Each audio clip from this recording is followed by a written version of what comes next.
Bonjour à tous. Aujourd'hui, si vous souhaitez apprendre comment fonctionne Amazon FBA et comment réussir avec ce business model, si vous êtes nouveau, débutant, débutante dans ce domaine, alors cette vidéo est pour vous. Alors cette vidéo, en fait, est conçue pour que vous puissiez en fait obtenir directement du contenu de personnes vendant sur Amazon. Personne qui a beaucoup échoué et a beaucoup aussi grandi en le faisant. Alors, je pense que cette vidéo va révéler beaucoup de choses à voir avec la maîtrise du FBA et exactement ce qui se passe en fait sous le capot. Alors, j'ai sélectionné dans cette capsule en fait les questions les plus importantes qui vont définir en fait le fonctionnement global de Amazon FBA et comment vous pourriez en fait justement percer et réussir à long terme avec ce business model. Alors, avant de commencer, laissez-moi me présenter. Alors, bienvenue pour les nouveaux sur cette chaîne. Je m'appelle Telimax. Je suis un vendeur professionnel sur Amazon et j'enseigne sur cette chaîne les techniques et les stratégies de l'e-commerce qui vont vous permettre en fait de générer des revenus croissants et récurrents avec le business model Amazon FBA et le private label. Alors, si vous êtes nouveau sur cette chaîne, je vous invite à vous abonner en cliquant sur le bouton s'abonner situé en dessous de cette vidéo pour recevoir tout simplement les notifications des prochaines sorties vidéo. Et je vous promets toujours des contenus de qualité. Je vous ai mis aussi en description la vidéo en fait mon e-book de 5 étapes pour démarrer un business à succès avec Amazon FBA. Alors, comment fonctionne Amazon FBA? Eh bien, FBA donc signifie Fulfilled by Amazon ou expédié par Amazon. Donc, si vous êtes déjà allé sur Amazon pour acheter un produit et que vous l'achetez, eh bien, la plupart du temps, en fait, si vous avez un abonnement premium, donc qu'il s'agit d'Amazon Prime, cela signifie qu'Amazon vous a expédié le produit qui est vendu sur la plateforme par un vendeur tiers, tout simplement, comme vous, comme moi, qui a souhaité un jour construire le produit. Donc, cela signifie que vous trouvez un produit qui a une excellente opportunité de vente. Un produit vous permettant en fait de gagner beaucoup d'argent. Alors, vous demandez à un fabricant de le construire pour vous. Vous leur demandez en fait de l'expédier au centre de distribution d'Amazon. Alors, Amazon est drôle en fait à ce sujet. Il n'aime pas l'appeler un entrepôt, mais un centre de distribution. Et puis, lorsqu'un client se rend sur Amazon, il trouve votre produit et le commande. Amazon l'expédie de son centre de distribution à la maison du client. Maintenant, la beauté de ceci est que chaque étape dont je viens de dire, en fait, eh bien, vous pouvez la faire à partir de votre ordinateur chez vous. Alors, ce n'est pas une chimère. Et en plus, oui, je travaille depuis mon ordinateur et je gagne beaucoup d'argent parce que tu sais, 1, 2, 3, jackpot. Non, en fait, ce business model n'est pas facile. Il y a du travail dessus, mais vous pouvez tout aussi bien en fait le faire depuis votre ordinateur. Alors, le business model, par contre, il est simple. Alors, vous n'avez jamais besoin de voir ou de toucher le produit si vous faites correctement en fait les étapes. Alors, ce qui est exactement ce que je préconise dans mes accompagnements personnalisés et les formations. Et d'ailleurs, je mets le lien ici en fait sur l'étude de cas de produits de niche. Donc, vous allez voir après avoir téléchargé l'ebook. Et l'autre partie qui est agréable, c'est au lieu de passer en fait des heures et des heures, comme je l'ai fait avec mes proches pendant longtemps, à emballer les produits et à les expédier dans un centre logistique Amazon FBA, eh bien, la logistique FBA en elle-même, c'est tellement mieux. Alors, au lieu de me concentrer sur l'exécution des commandes, c'est-à-dire l'emballage et l'expédition, je peux prendre ce temps supplémentaire en fait à trouver d'autres produits à vendre sur Amazon, à développer mon entreprise pour augmenter mes revenus. Cela me donne en fait de la marge pour faire des choses que j'aime avec les gens que j'aime. Voilà. Maintenant, quelle est la meilleure structure d'entreprise pour Amazon FBA? Quelle est la meilleure entreprise pour un vendeur? Alors, c'est une grande question. Tout d'abord, Ici, je précise que je ne suis pas un spécialiste sur les statuts d'entreprise.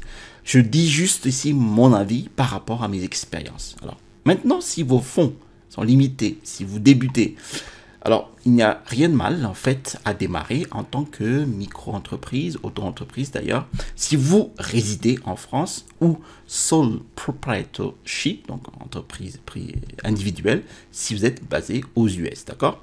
En d'autres termes, vous êtes l'entreprise, vous et vous-même, le seul propriétaire. Quelqu'un qui fait du commerce. Donc, il n'y a rien de mal à cela. Bon, il est simple par la suite, en fait, donc par exemple aux US, de basculer sur une LLC, donc Limited Liability Company. Donc, en fait, en gros, c'est une société aussi à responsabilité limitée. Ou en France, de basculer à une SAS si vous êtes associé, une SASU si vous êtes seul, d'accord? Alors cela signifie que si vous avez des ennuis, en fait, si vous êtes poursuivi, si vous devez vous endetter, eh bien le statut de société limite votre responsabilité personnelle. Alors cela signifie que si vous êtes engagé dans un procès, et que la partie adverse a gagné, ils ne peuvent pas prendre votre voiture, votre maison, votre compte bancaire personnel. Bon, mais voilà, vous voyez l'idée. Alors il faut juste ici comprendre une chose. À la base, une micro-entreprise n'est pas conçue pour le sourcing produit à l'international et encore moins aux expéditions internationales où actuellement vous serez amené à fournir un numéro de TVA intracommunautaire sur une plateforme telle qu'Alibaba. D'accord? Donc, renseignez-vous auprès des professionnels de votre commune, de votre canton, sur le statut d'entreprise adapté à votre business. Voilà. Maintenant, si vous avez plus d'argent, alors je vous conseille très bien de commencer tout de suite par une LLC aux US ou à la SASU en France parce que vous allez vouloir aller dans cette direction de toute façon. Parce que plus vous avez d'argent, plus vous pouvez devenir aussi respecté en fait dans le milieu du sourcing, donc en interaction avec les fournisseurs, d'accord? Comment créez-vous maintenant votre stratégie de marque? Donc c'est là que ça devient vraiment amusant. Alors au moment où Amazon procède à la vérification de tous les documents à ce stade, vous pouvez maintenant commencer à réfléchir davantage à votre image de marque si vous ne l'avez pas déjà fait. Mais comment allez-vous procéder pour créer cette stratégie de marque? Alors ici en fait on touche à la différence entre je vends un produit sur Amazon et j'ai une marque. J'ai une marque dont les gens tombent amoureux. L'un des moyens les plus rapides en fait d'y parvenir est de créer l'histoire de votre marque. Maintenant, les gens pensent trop à ceci. C'est très simple. Laissez-moi vous donner un exemple. Moi, j'adore les chaussures Air Jordan. Ils étaient en fait populaires dans les années fin années 80, début 90. Alors, beaucoup de gens sont sortis avec des chaussures Air Jordan qui avaient le style en fait street chic en fait. Alors pourquoi j'aime ces chaussures? Pourquoi sont-ils là dans mon bureau? Parce que j'aime cette époque hip-hop, je l'ai trouvée fascinante. Je viens de vous raconter une histoire là. J'ai donné l'attachement émotionnel aux chaussures Air Jordan auxquelles je m'identifie à une culture hip-hop. Voilà une histoire. Donc, une fois que vous comprenez l'attirance émotionnelle des gens pour la raison du produit, pas le produit lui-même, mais l'expérience qui me donne une histoire, vous allez vendre. L'être humain a besoin d'émotionnel. C'est la partie qui pousse les gens à acheter parce que les gens le font toujours. Ils achètent avec l'émotion, puis ils justifient leur décision d'achat avec la raison. Et ils se disent, moi je veux ça. Et puis ils se rappellent, oui, c'est un bon prix, c'est une bonne affaire. Et je ne l'aurai pas l'année prochaine. Et je viens d'avoir donc une augmentation. Et donc, je suis prêt à me séparer de cet argent pour, de toute façon, répondre à ce besoin émotionnel. Et c'est ainsi, en fait, que vous démarrez votre stratégie de marque. Comprenez la solution fournie par votre produit. Transformez-la en une histoire dans laquelle, en fait, votre client peut s'identifier. Et c'est ce que vous représentez dans votre listing ou page produit Amazon. La valeur. À quelle époque ou à quelle culture ce produit a traversé? Que s'est-il passé? Vous savez, les gens vont dépenser tellement plus pour certaines marques, même s'ils ne savent que c'est à peu près fabriqué dans la même usine, distribué autrement avec une marque générique ou sans nom. Il s'agit d'une histoire, il s'agit de s'identifier à ce produit. Et bien sûr, au début, ce n'est pas grave. Personne ne sait encore ce que représente votre marque, mais un jour, elle pourrait grandir. Et en fait, elle pourrait grandir en raison de l'histoire de votre marque. Alors, cette image de marque est donc importante, d'autant plus en fait qu'Amazon commence à ajouter ces fonctionnalités dans ce qu'on appelle le contenu A+, comme la possibilité en fait d'utiliser la vidéo sur vos listings. Et la plupart des marques en fait sont aussi présentes sur les réseaux sociaux. Donc, avec tout cela, vous devez avoir une sorte d'histoire derrière votre marque. Maintenant, la question suivante, devriez-vous avoir une marque pour vendre sur Amazon? Bon. Ok. Eh bien, aux US, vous avez ce qu'on appelle l'accélérateur IP d'Amazon, qui est une liste en fait de leurs avocats de marques agréés qui peuvent vous faire enregistrer votre marque aussi rapidement, 2 semaines, d'accord?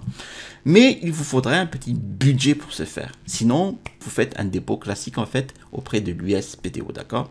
Alors, au lieu d'attendre que la marque soit enregistrée auprès de l'USPTO, le simple fait d'avoir la demande seule peut vous donner en fait les avantages du registre de la marque. Donc, si vous pouvez le faire maintenant, faites-le. Mais cette étape ne vous arrête pas. En France, par exemple, vous enregistrez votre marque à l'INPI. Et quand j'ai lancé Amazon FBA, je ne pouvais pas me le permettre. Donc, maintenant, ne laissez pas cela vous empêcher de passer à l'action. Alors, l'erreur numéro 1 des gens est qu'ils consomment toutes ces bonnes informations, mais ils ne passent pas à l'action sur leur entreprise pour gagner de l'argent. Alors oui, si vous pouvez le faire, faites-le le plus tôt possible, car une fois que votre marque est enregistrée et publiée, cela aide à protéger votre identité de marque. Donc, d'autres personnes ne peuvent pas vendre en utilisant votre même marque. Cela ne veut pas dire qu'ils ne le pourront jamais, car s'ils achètent et le revendent, c'est techniquement en fait ce qu'on appelle de l'arbitrage. Maintenant, vous avez beaucoup plus d'éléments pour prouver qu'il s'agit de votre marque et que personne d'autre n'y a droit. Et de plus, en fait, cela ouvrira beaucoup plus d'outils, car une fois que vous avez la marque, en fait, vous pouvez désormais disposer d'outils en fait tels que l'analyse de marque qui vous donne une demande de mots-clés. Et c'est que même si vous ne faites pas de marque, prévoyez de faire une marque. Faites votre marque comme si vous la faisiez. Et ce qui est vraiment très important. Vous pourriez vendre une marque dans 2 ans. Mais faites-le maintenant. Choisissez ce nom comme si vous étiez sur le point de faire en fait une marque pour votre entreprise. Et de cette façon, vous vous assurez que ce nom sur tous vos produits physiques n'entre pas en conflit avec d'autres noms du même secteur. Et c'est donc la vraie clé ici. Et puis à tout moment, vous pouvez choisir d'aller de l'avant avec la marque, mais cela ajoute certainement de la valeur. Maintenant, l'un des points les plus importants dans cette vidéo, comment trouver un produit à fort potentiel? Bon, eh bien, nous avons des critères solides pour le cibler. Il s'agit d'un type de produit en fait à forte demande, à faible barrière à l'entrée et à fort potentiel de différenciation, d'accord? Alors voilà les critères essentiels. Une fois que vous avez une liste d'idées de produits pour un exemple simple, disons simplement qu'il s'agit d'une boîte à thé en bois. Vous allez regarder en fait les 10 meilleurs concurrents. Comment savoir qui sont les 10 meilleurs concurrents? Eh bien, ceux qui vendent le plus, ceux qui se classent en fait organiquement sur la première page de résultats de recherche. Et une fois que vous avez trouvé ces 10 principaux concurrents, posez-vous une question très simple. Faites en sorte qu'au moins 3 d'entre eux génèrent 5 000 €, de revenus par mois, chacun ou plus. Alors, s'ils le font, c'est un bon indicateur en fait de la demande. La deuxième question est de savoir si au moins 3 d'entre eux ont moins de 100 avis. Cela signifie qu'il est plus facile en fait d'entrer sur le marché, ce qui vous indique que les gens achètent le produit, pas seulement en fonction des avis, mais en fonction de la valeur du produit lui-même. Alors, si tous ces 10 meilleurs concurrents ont 500 avis et que vous vous présentez par exemple avec ce petit listing vierge sans avis, il sera plus difficile pour vous de persuader votre potentiel client d'acheter votre produit, ce qui signifie que vous allez dépenser plus d'argent en CPC pour promouvoir le produit avant qu'il ne commence à se classer de manière organique, eh bien, ce qui rend plus difficile sa percée sur le marché. D'accord? La troisième chose que vous allez faire, en fait, est de vous assurer que ce produit est bien différencié. En d'autres termes, en fait, une question simple à poser est pourquoi j'achèterais votre produit plutôt que celui de vos propres concurrents? Ce qui est très simple. Vous devez résoudre un problème. Vous avez amélioré votre produit d'une manière qu'aucun de vos concurrents ne le fait. D'accord? Mais comment saurez-vous le faire? Eh bien, vous lisez les critiques des listings concurrents. Vous avez trouvé en fait des données réelles sur ce dont les clients se plaignent et souhaitent être améliorés. Pourriez-vous, s'il vous plaît, ajouter un accessoire? Pourriez-vous, s'il vous plaît, rendre ceci plus épais? Pourriez-vous l'alourdir? Pourriez-vous changer le design? Peu importe ce que c'est. Alors, deux autres choses. Assurez-vous que le produit se vend au moins 19 € ou plus en règle générale. Pourquoi? Parce que vous serez plus rentable. Et enfin, optez pour une marge bénéficiaire minimale de 40% avant le CPC. En d'autres termes, votre coût au débarquement, le coût de construction, l'expédition, le paiement des douanes, les frais références, les frais d'exécution Amazon FBA, tout cela. Une fois que tout est payé et que vous pouvez avoir votre vente, disant simplement que c'était une centaine de dollars, demandez-vous, avez-vous au moins 40 $? Vous avez dépensé 60 pour ces frais divers. Vous avez maintenant 40 $, ce qui vous donne en fait une marge pour également dépenser de l'argent pour faire de la publicité sur le produit. D'accord? Alors, comment lancez-vous ce produit en utilisant donc la publicité CPC? Bon. Alors, dans cette vidéo, je vais à peine effleurer la surface car il existe plusieurs stratégies différentes de façon de le faire. Il y a beaucoup de choses derrière la publicité CPC. Bon, j'ai déjà une vidéo ici pour vous si vous voulez vous intéresser beaucoup plus au contenu CPC.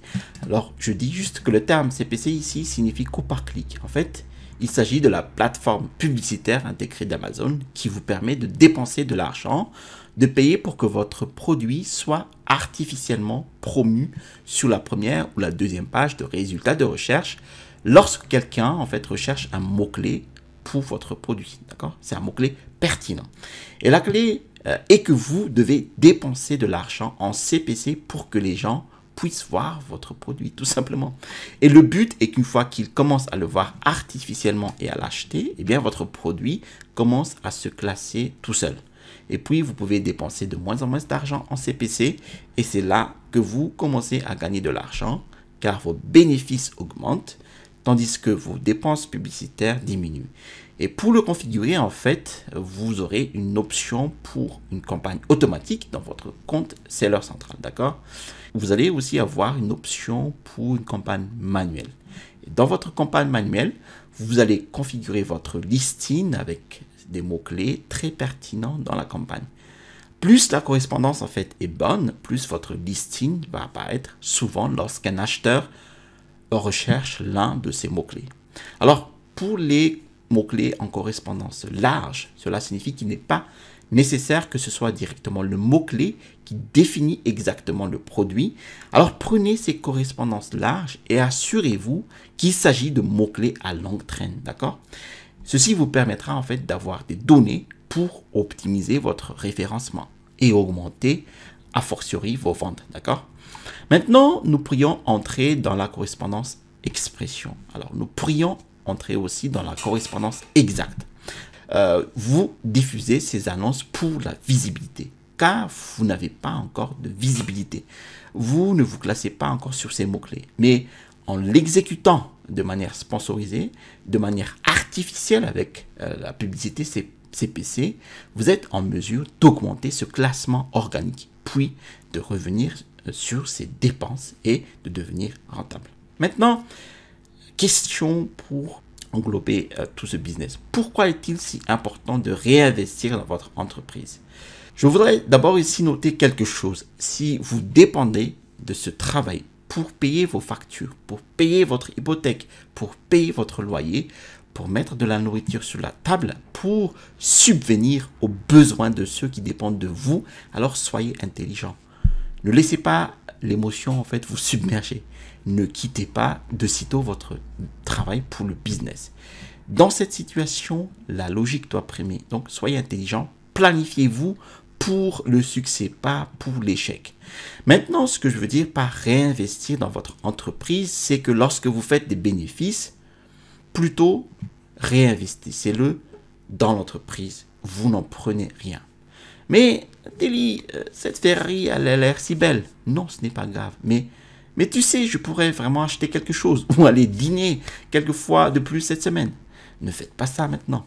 Remettez de l'argent dans votre entreprise. Alors, ceci fera que votre entreprise va se développer plus rapidement. Et comme elle grandit plus vite, vous obtenez plus de bénéfices. Et finalement, il commence à prendre sa propre vie. Et tout d'un coup, en fait, le revenu commence à devenir plus passif. Alors, j'ai des listings en 2017. Alors, sur certains de ces listings, je n'ai pratiquement pas à les toucher. Je ne dois plus y passer beaucoup de temps. Plus il dure depuis longtemps, plus il se développe dans l'histoire. Il a plus de crédibilité, il a des avis clients, moins je dois y investir de temps. Plus ce revenu devient passif. Voilà.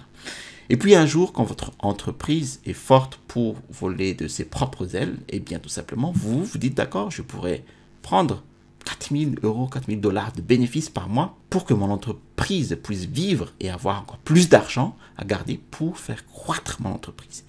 Et en fait, ce qui est cool maintenant, c'est qu'au lieu de travailler à plein temps, je peux consacrer plus de temps à mon entreprise et la développer plus rapidement. Et puis, plus elle grandira vite, plus je vais réussir. Plus elle crée de la marge. Et donc, je peux faire quelque chose que j'aime avec les gens que j'aime. C'est la raison pour laquelle j'ai commencé à vendre avec Amazon FBA.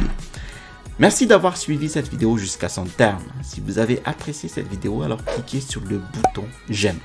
Si vous avez apprécié d'autres vidéos de ma chaîne, alors je vous invite à cliquer sur le bouton s'abonner situé en dessous de cette vidéo pour recevoir les notifications d'autres vidéos. Alors, je vous ai mis aussi en description de la vidéo mon e-book, les 5 étapes pour démarrer un business à succès avec Amazon. Vous allez trouver dans cet e-book les techniques et les stratégies qui m'ont permis d'installer ma première boutique à succès avec Amazon FBA. Vous allez trouver ici le bouton pour vous abonner et à droite de cette vidéo, je vous montre comment trouver un produit à vendre à long terme pour Amazon FBA. Allez, à la prochaine vidéo et restez toujours curieux.